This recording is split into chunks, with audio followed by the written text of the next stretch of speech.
Alkisah, jauh di tengah hutan, di tepi sebuah sungai, hidup sepasang suami istri.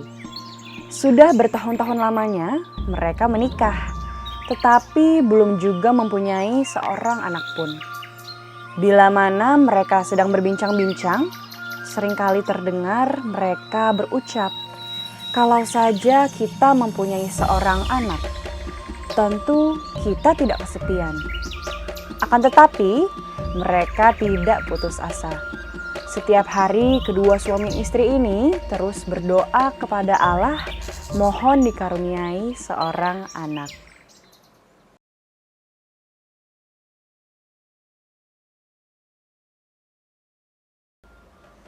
Seperti biasanya, setiap pagi sang istri pergi mencuci kain. Tetapi kali ini, ketika ia melewati jalan kecil yang biasa dilaluinya, tampak sekuntum bunga melur yang sedang mekar. Bunga ini terlihat indah sekali di antara semak-semak yang mengelilinginya. Seketika terpikir olehnya, bila saja aku mempunyai seorang anak perempuan secantik bunga melur ini, alangkah bahagiaku. Kemudian perempuan itu meneruskan perjalanannya menuju tepi sungai yang dangkal airnya untuk mencuci.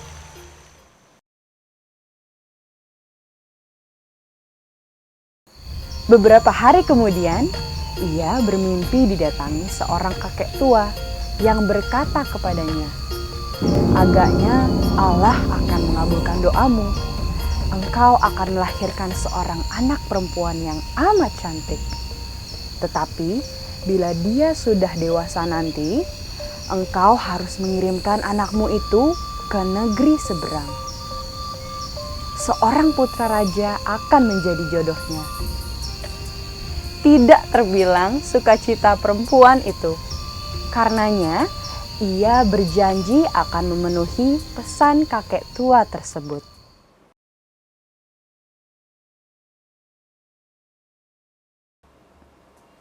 Bukan main bahagianya kedua suami istri itu ketika mimpi sang istri benar-benar terwujud.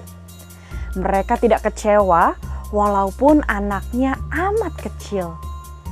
Badannya hanya sebesar bunga melur dan wajahnya secantik bunga ini. Oleh karenanya, suami istri itu memberi nama anak perempuannya Putri Bunga Melur. Putri Bunga Melur amat dikasihi bapak dan ibunya. Ia tumbuh menjadi gadis cantik. Walaupun demikian, tubuhnya tidaklah menjadi besar melebihi sekuntum bunga melur.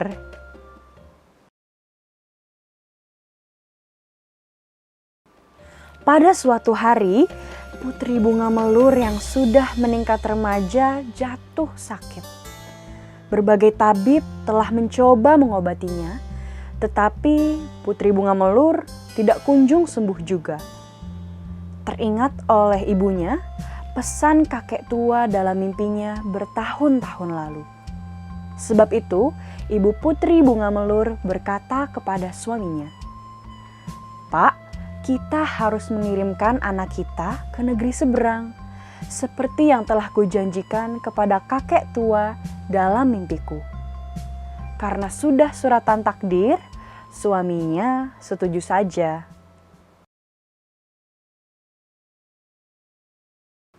Kemudian, Putri Bunga Melur diantar ke tepi sungai oleh kedua orang tuanya.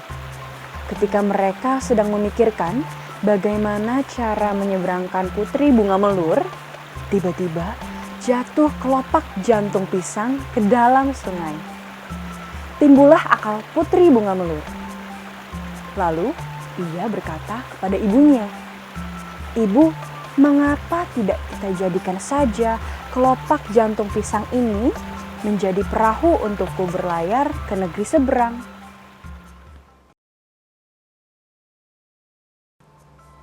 Segera Putri Bunga Melur dimasukkan ke dalam perahu kelopak jantung pisang bersama-sama dengan bekal yang telah disiapkan ibunya. Setelah itu, ayah dan ibu Putri Bunga Melur melepasnya berlayar sambil berpesan, "Hati-hati di jalan, Nak, dan ingat, kalau kau bertemu dengan bunga bakung, jangan sekali-sekali kau sapa dia."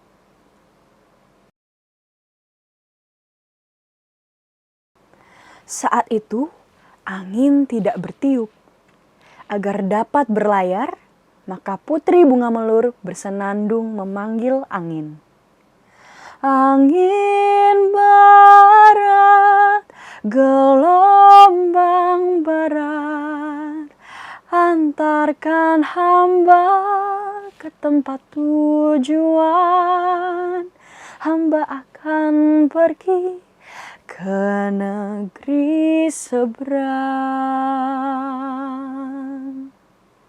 Tak lama kemudian, angin mulai bertiup dan melajulah perahu kelopak jantung pisang membawa Putri Bunga Melur menuju ke laut lepas.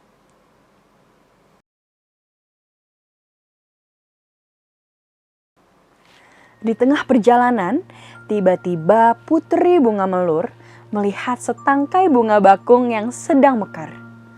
Terpesona oleh kecantikan bunga bakung itu, ia lupa akan pesan ibunya.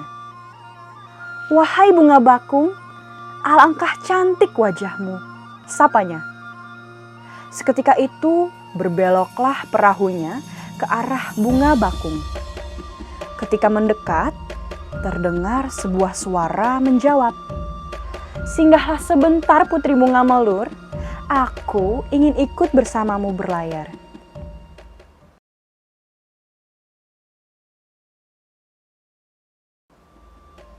Putri Bunga Melur terkejut melihat seorang gadis sebesar dirinya tiba-tiba muncul dari bunga bakung. Wajahnya tidak cantik dan tubuhnya tidak sempurna.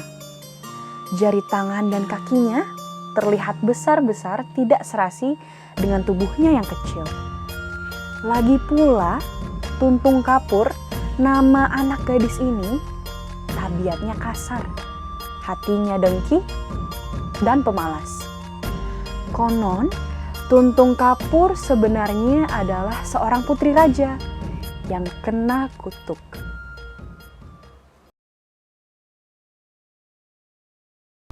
Tanpa disangka-sangka, Tuntung Kapur meloncat ke dalam perahu. Lalu, dengan kasar diperintahnya Putri Bunga Melur agar cepat berangkat. Putri Bunga Melur tidak dapat menolak.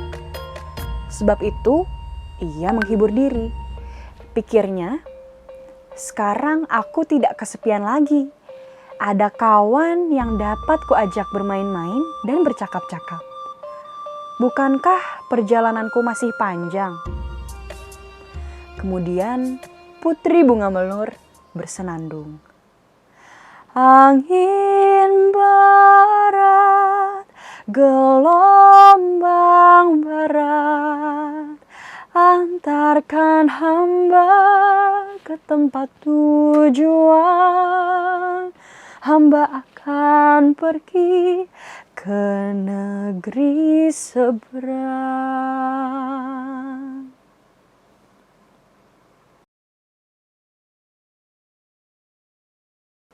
Setelah menempuh perjalanan yang amat jauh, mengikuti alur sungai yang berkelok-kelok, dan melewati jeram-jeram yang terjal, maka sampailah Putri Bunga Melur dan Tuntung Kapur di negeri seberang.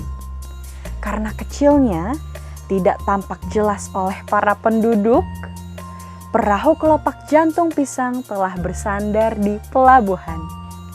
Mereka hanya melihat sinar yang amat terang yang sebenarnya berasal dari kecantikan Putri Bunga Melur.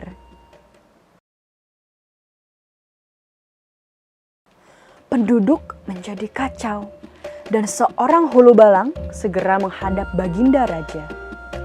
"Tuanku," sabdanya, "ada seberkas sinar ajaib di pelabuhan. Hamba tidak tahu dari mana asalnya dan apa sesungguhnya sinar terang itu. Raja seketika teringat akan mimpinya sebelum permaisuri melahirkan putra raja.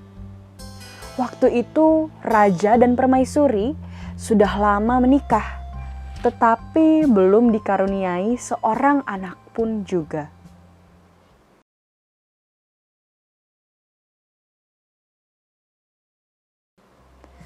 Dalam mimpi, Baginda bertemu dengan seorang kakek tua. Kakek itu berpesan, "Engkau akan mendapat seorang putra yang akan menjadi ahli warismu satu-satunya. Besarnya hanya seibu jari. Akan tetapi janganlah kecewa, karena suatu hari kelak bila putramu itu sudah meningkat dewasa, dia akan mendapatkan jodohnya. Kalau tiba waktunya, akan tampak sinar terang di pelabuhan."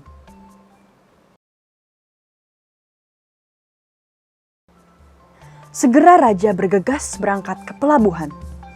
Setibanya di pelabuhan, raja melihat sebuah perahu kecil terbuat dari kelopak jantung pisang yang sedang berlabuh.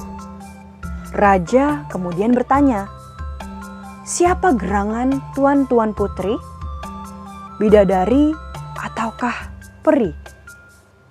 Dan apa maksud tuan-tuan putri datang berlabuh di negeri kami?"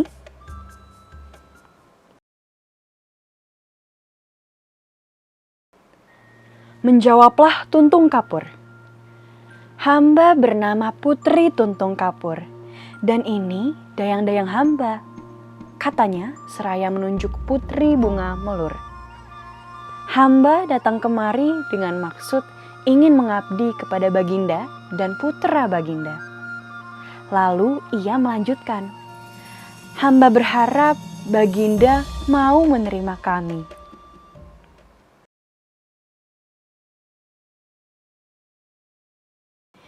Karena Baginda Raja mengira bahwa Tuntung Kapur adalah jodoh putranya, maka Raja memerintahkan para hulu balang mempersiapkan segala keperluan kedua gadis itu.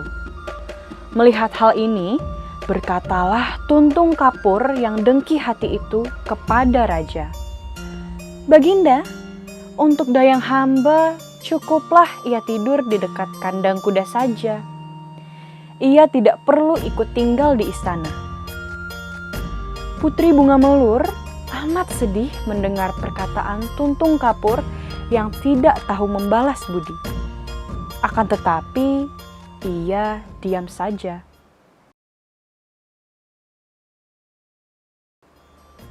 Akan halnya putra raja, ia selalu memperhatikan tingkah laku kedua gadis itu. Kalau Tuntung Kapur menggulai, setelah kelapanya diremas, diambilnya ampasnya, tetapi dibuangnya santannya. Kalau dia menampi beras, diambilnya dedak dan padinya, tetapi dibuangnya berasnya. Kalau dia menumbuk tepung, setelah diayak, lalu diambilnya yang kasar, dan tepungnya justru dibuang. Tentu saja, masakan Tuntung Kapur tidak sedap, dan putra raja tidak mau menyentuhnya.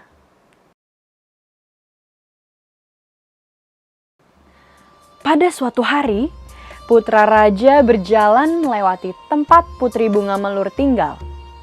Putra raja datang bersinggah, dan Putri Bunga Melur menjamunya dengan hidangan yang dipersiapkannya sendiri.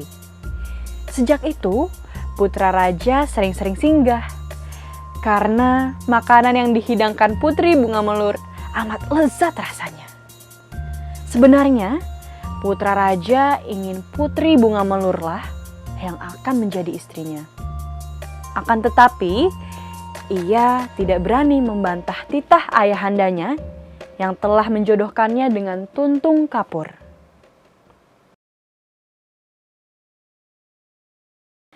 Pada suatu ketika, raja dan putra mahkota ingin berpesiar menelusuri sungai. Maka dipersiapkanlah sebuah perahu besar.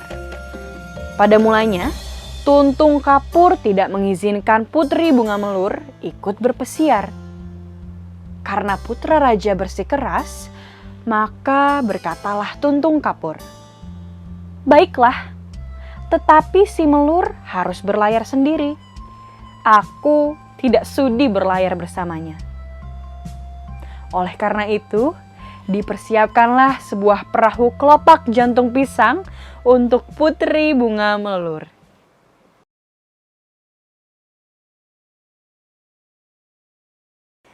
Tiba saatnya rombongan raja berpesiar. Terlihat sebuah kapal besar bernama Pelang Tembaga diiringi sebuah perahu kecil terbuat dari kelopak jantung pisang. Ketika mereka melewati sebuah hutan di pinggir sungai, keluarlah bermacam-macam serangga, tikus hutan, ular, kupu-kupu, burung, dan binatang-binatang lain penghuni hutan.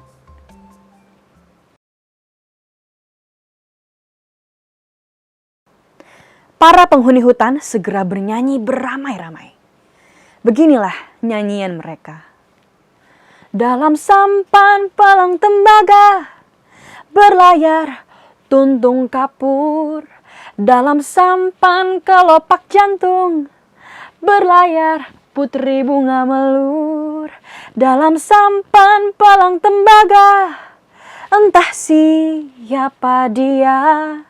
Dalam sampan kelopak jantung, dialah tunangan putra raja.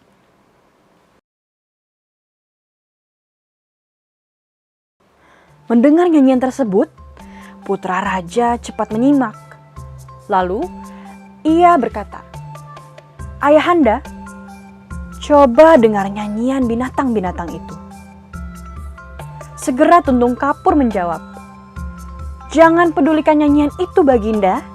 Nyanyian binatang tidak dapat dipercaya dan tidak masuk akal." Akan tetapi, karena para penghuni hutan terus saja mengulang-ulang nyanyiannya, maka timbullah syakwasangka Baginda Raja dan putra mahkota.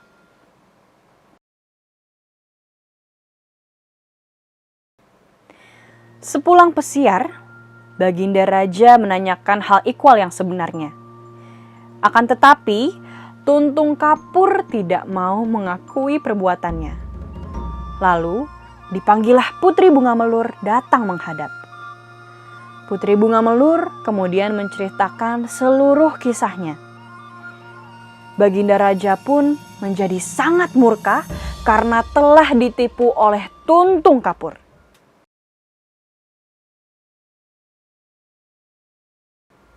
Oleh karena itu, Baginda Raja memutuskan Tuntung Kapur harus dijatuhi hukuman. Ia dimasukkan ke dalam perahu kelopak jantung pisang dan diusir meninggalkan negeri seberang. Karena Tuntung Kapur tidak pandai memanggil angin, perahunya berlayar tak tentu arah. Sejak itu, tidak ada yang tahu bagaimana jadinya nasib si Tuntung Kapur.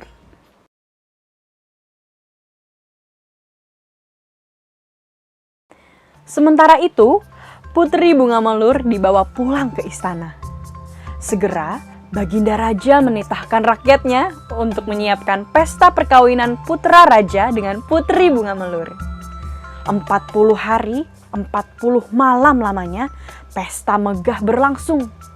Penuh sukacita dan kegembiraan. Ayah dan ibu Putri Bunga Melur amat berbahagia mendengar nasib anaknya.